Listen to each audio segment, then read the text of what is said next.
Over the past couple of years during the pandemic, one of the things that often got said in the debate and conversation and controversy, not only about wearing masks, but also whether or not to get the vaccine, that we heard so much rhetoric on one side that basically, like Thomas in the gospel said, I don't believe it. I don't believe it. And then on the other side was the statement, but what we are deciding from in terms of masks and vaccines is evidence. That we have evidence that getting the vaccine reduces the likelihood of death if someone gets COVID. And the wearing of masks does cut down on the spread of the virus itself. In fact, a side thought to keep in mind was that we actually had fewer cases of the flu and influenza while people were wearing masks. Now that should tell us something right there, right? So in our lives, like the gospel story, is that we need to often have proof or evidence. We need to see some physical way of knowing that if we're going to believe in it, then here's the proof as to why we are believing. That might be why the disciples in our children's word today, why they didn't recognize Jesus, because they had yet to see him. So they didn't really have an awareness of what he looked like as resurrected.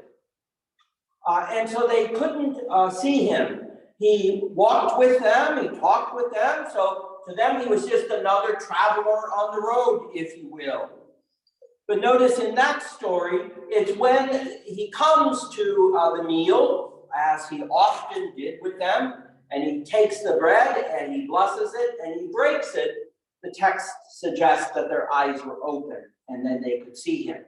Whether they saw him physically, because now he disappears from their midst, or now in the transition story within Christian history and tradition, that we recognize Jesus in the breaking of the bread and the sharing of the cup.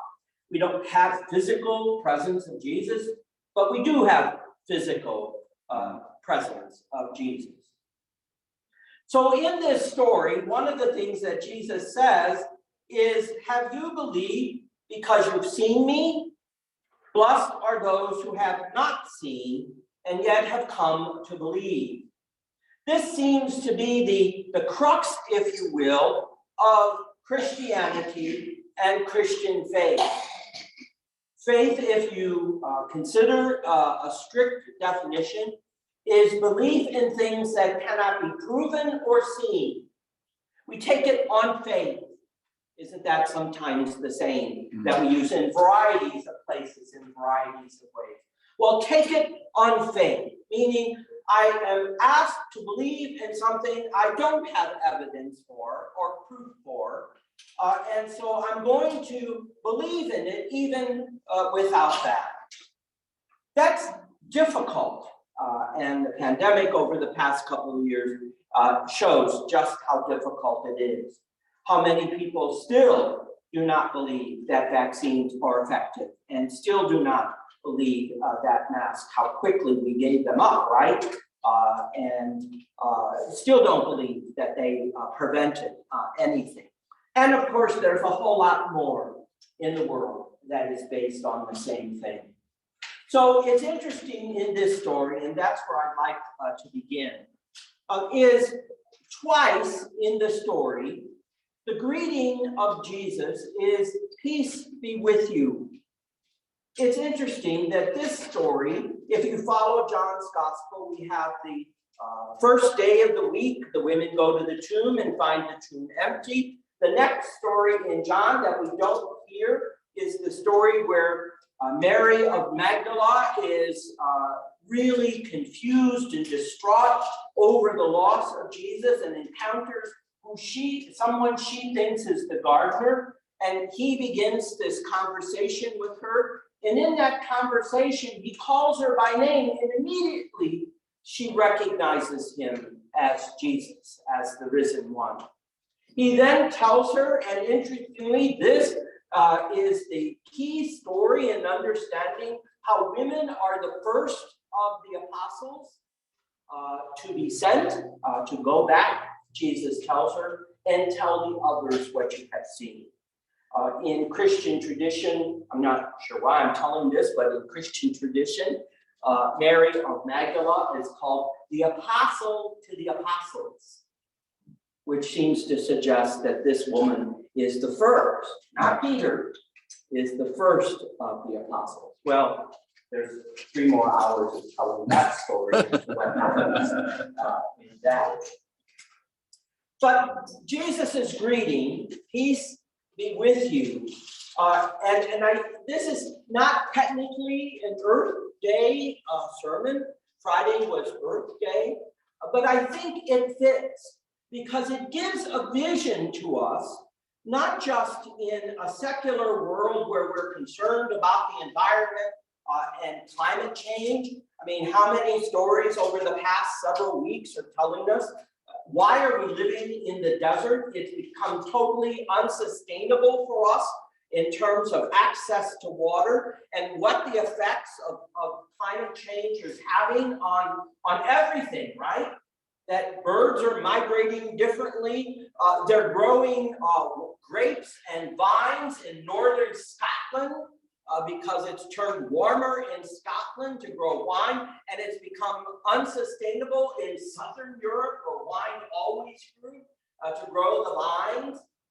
That my choice of chocolate bunnies for Easter is greatly threatened because chocolate that now grows in the tropics in the middle belt is becoming unsustainable because it's too hot for chocolate to grow there. And if you had a cup of coffee this morning, you know equally how threatened our coffee future is because coffee trees are now moving up the mountains in Costa Rica, in Africa, in South America, and they're going to run out of mountain tops to get the coffee plants to stay in that same degree of temperature. Do we need any more evidence? Well, obviously, there are still lots of naysayers, just as there still are people, in spite of the picture from Apollo 8 looking back on a round Earth, there are still people who believe in flat Earth. I don't know if we're ever going to convince them.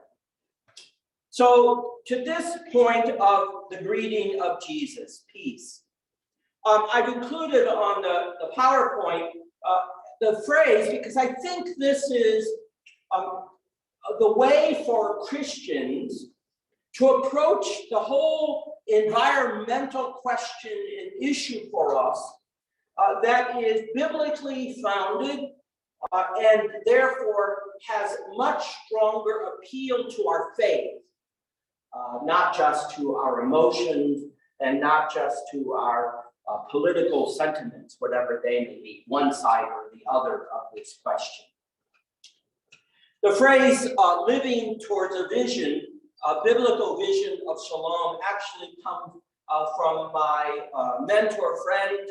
I don't think I could call him a friend, but I think of him as a friend, Walter Brueggemann. And this was a title of one of his books, Living Toward a Vision, a biblical vision of shalom. And this is what he says. Shalom is about the flourishing wholeness of creation into the purposes of God. When we hear the idea of peace, we often think of the absence of conflict or violence. How many peace treaties have we heard about? You think of the peace treaty at the end of World War I, or the peace treaty further back in our own Civil War. I guess there was a peace treaty at that time, although some still fight the battles of the Civil War. Maybe that's why they do, because there's no peace treaty ever signed between North and South. But you think of the peace treaty signed at the end of World War I, and the harshness of reparations that the West placed on Germany, that peace treaty, even though it ceased the conflict of World War I, created the seeds for eventually World War II. And then in the conflict and terrible destruction, not only wrought by the war itself, but by the Holocaust that went along with that, of how many millions and millions of people died as a result of the lack of peace in Europe. And so the commitment at the end, and that's where we are now, right? That the commitment to never again allow war in Europe, and the commitment that was made through the new founded United Nations was meant to establish peace once and for all. But what we see going on in the Ukraine and other places of the world where war is threatened, and war seems to be the choice of conflict resolution, but it tells us how desperately we need a much bigger understanding of peace.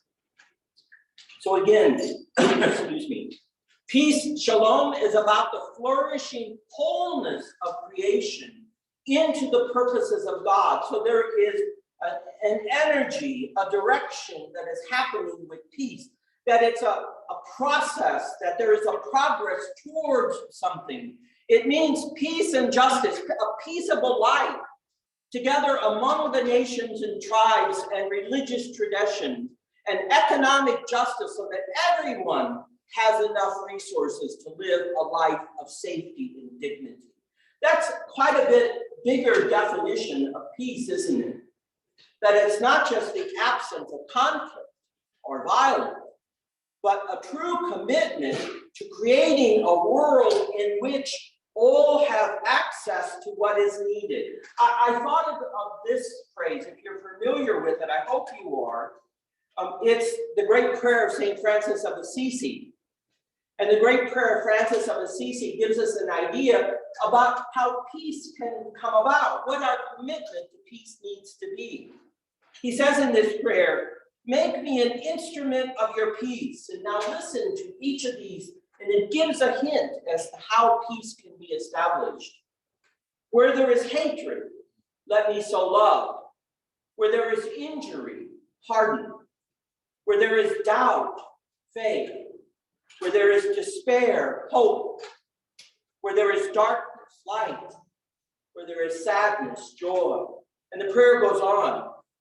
That I may not so much seek to be consoled. Now notice the shift, that it's no longer what I want, but now it's an attention to what others want. That I may not so much seek to be consoled, but that I console others. That I not be understood, but that I work to understand others. That I'm not the one who's getting love or wanting to be loved or needing to be loved, but rather that I freely give of love. That I freely, it's not in giving to me, but rather it's me giving to others.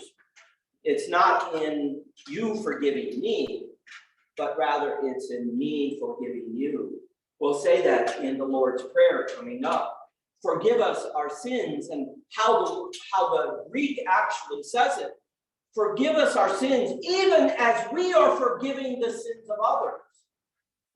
In other words, we have to be forgiven first, and then we may forgive. No, that's not the way to peace. It's rather, I am in the process of forgiving others, and in that comes the forgiveness for myself. So those are some of the steps that can lead us to establishing that sense of peace that involves something much larger than just the absence of conflict. So here's the connection to Earth Day, if you want, or to the question about climate and environment. And that has to do with a very interesting concept found in Judaism. And that concept, if you haven't heard of it, is called Tikkun olam. Tikkun olam. This comes actually out of the scripture and out of the mystical tradition, the Kabbalah in Judaism. And the idea is it means to do something with the world that will not only fix any damage in the world, but will also improve upon it. Think about what might have happened at the end of World War II if there wasn't the Marshall Plan. That the Marshall Plan says is, you know, we all made mistakes here in this conflict. And so instead of harshly punishing Germany and the enemies, if you will, we instead said, let's help you rebuild. There's Tikkun olam. Let's help you rebuild a life. Because we believe that permanent peace will be established, not when you are trying to just survive the harshness of punishments that come, but peace will be established when we can prosper together. There's what Tikkun olam means. When we come together to make the world that we live in a better place, not just for ourselves, but for everyone else. This is why we do some of the things that we do, because we want to make the world a better place, not just so that we can be rich and we can be happy, but that in enabling, empowering others to also have what they need for food and clothing and shelter and work and housing, that not only that they will have it, but in doing so, we all will be stronger as human beings. We are not only responsible for creating a model society among ourselves, but also are responsible for the welfare of society at large. And that is really, really important. That we are responsible for the welfare of the society at large. This is something that in this biblical vision of Shalom, that we really have to get in our heads, because it seems that it is totally absent in most of the things that we talk about. When you hear me in the prayer coming up, that I ask that policies be made for the common good. And the common good means that it's not a policy based upon the interest of a few, but rather the common good is what will benefit us all together. And when it benefits all of us together, then we all are brought to a place where we are happy and can be prosperous as a people. The idea of to come every aspect of a person's life. And the connection that I want us to make with this is, if we want peace in the world, if we're going to be instruments of peace, or as the Beatitudes say in the Gospel of Matthew, to be peacemakers or to be makers of peace, then it requires of us a certain way of being in the world. Every aspect of our life, even the most seemingly mundane things, has purpose and provides an opportunity for Tikkun olam. I know that you know this in a way. Maybe it's something that is intuitive to us, and that because it is so intuitive and mundane, that we don't really pay attention to it in a certain way. I was at the grocery store the other day, and I got committed to using cloth grocery bags so that I didn't have to have plastic bags, that when I do make the mistake of forgetting them, or at whatever store that I don't carry in a cloth bag, that they give me a stupid plastic bag, that I've got this huge plastic bag filled with plastic bags in it. And you know, the evidence is that even in the salmon you might buy at the store has flecks of plastic in it, because those plastic bags are floating around in our ocean. Now, you may not believe that, but just have yourself tested sometime and see how much garbage there is in our systems. from the foods that we eat, from the air that we breathe, from the water that we drink. We try, but some of that still gets through. So I'm checking out with the cloth bags and had vegetables in a reusable bag. And the checkout person said, wow, those are really cool. And I said, yes, because I had a friend holler and scream at me because I was using the large cloth bags and still putting my vegetables in plastic bags when I bought them. And she said, what are you doing? And I went, well, I didn't know I had any other way of doing it. And I went online, and sure enough, they're wonderful reusable bags that you can throw in the washer to wash, and they've got tie strings on them, so I don't even have to use those goofy little plastic ties to put on my bags. And she said, wow. And you see how something so mundane and small as that made a change for how I approach when I do grocery shopping. You know, it's maybe only a drop in the bucket, but I know that I'm committed to doing something that will change how I respond and interact with the environment around me. So to come along, even the mundane thing, in our workplace, listen to this, those of you who are still working. And for those who may be retired, it's the same thing. In our workplace, we create value by building connections, gluing the world together in a peaceful and harmonious way, bringing back what is broken in relationships. How much of our lives over the past 2 years has been a struggle with that, right? Where grandparents can't see their grandchildren or haven't seen their grandchildren for 2 years.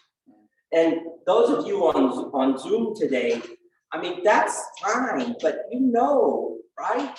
That while we get some visual relationship, it's not the same as being person-to-person relationship.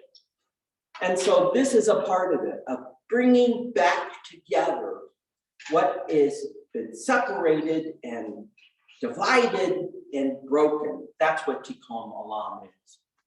The way we eat, what you eat, the way we treat others, the commitments we make to family and friends, all these are means of Tikkun olam, bringing the world yet closer to its ultimate state for which it was created. What we do, how we do it, the manner in which we carry through on it, all of that is how peace becomes established in our world. So it's not just up to our world leaders to end conflict. It is their responsibility to do that. But after the conflict is ended, and I use again the example of the Marshall Plan, at the end of World War I, the countries, the allies of the West said, we have to punish you so that you know what you did to us. And Adolf Hitler rises in that environment. At the end of World War II, the Marshall Plan, both in Western Europe and what happened in Germany, we may disagree with the eventual outcome of it all 50 to 60 to 80 years later. It made a difference when we treated people with dignity and respect and wanted to help them rebuild what they themselves had destroyed. And we didn't say, we told you so. We said, we stand in solidarity with you to rebuild what was broken. Wow. You know, if that's what we did today, imagine. See, the point is that you can have the peace treaty, but if people's hearts and minds and lives aren't changed by peace, then there isn't going to be a lasting commitment to peace. Next week, Susan, I hope, can share some insights of her personal experience of being in such a broken place as Haiti, and how, if all that she can do is reach 1 or 2 children and their parents and the community, it begins to make a difference. Think of the effects of during the Kennedy administration with the Peace Corps.